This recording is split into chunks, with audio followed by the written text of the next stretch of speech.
Star హీరోలు అంటే హుందాతనంతో ఉండాలి.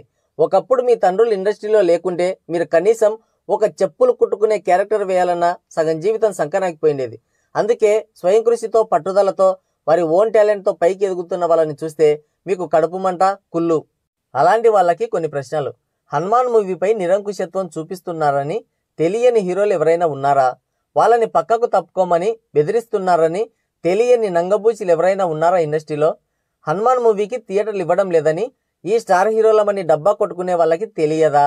హనుమాన్ మూవీని ఆడిస్తామని అగ్రిమెంట్ కుదుర్చుకున్న థియేటర్ల ఓనర్లని బ్లాక్మెయిల్ చేసి మీ స్టార్ హీరోల సినిమాలు ఆడించిన మాట వాస్తవమా కాదా?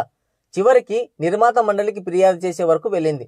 హనుమాన్ మూవీ ప్రదర్శిస్తామని టికెట్స్ అన్ని సోల్డ్ చేసిన తర్వాత అప్పటికప్పుడు కావాలని ఆ షోస్ని క్యాన్సిల్ చేయించి మీ సినిమాలు ఆడించారని మీకు తెలియదా? దిల్ రాజు ఒక్క దిల్ రాజుని ఎందుకు నిందించాలి? హనుమాన్ మూవీ టీం వాళ్ళు ముందుగా డేట్ అనౌన్స్ చేశారు. వాళ్ళ సినిమా కూడా బాగా ఆడాలి, వాళ్ళకి కూడా థియేటర్లు అలాట్ చేయండి అని.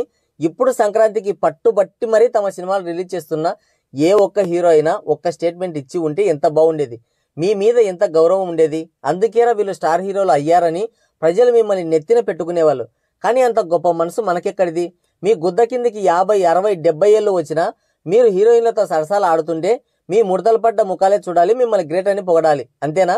కానీ ఏ మీడియా రిపోర్టర్స్ అన్న ప్రశ్నిస్తే మా సినిమాతో పాటు ఆ సినిమా కూడా బాగా ఆడాలి అని నిలువెల్లా ఆ సినిమా పైన లోపల విషయం కక్కుతూ పైకి మాత్రం లాఫింగ్ గుద్దలాగా పల్లికిలిస్తారు.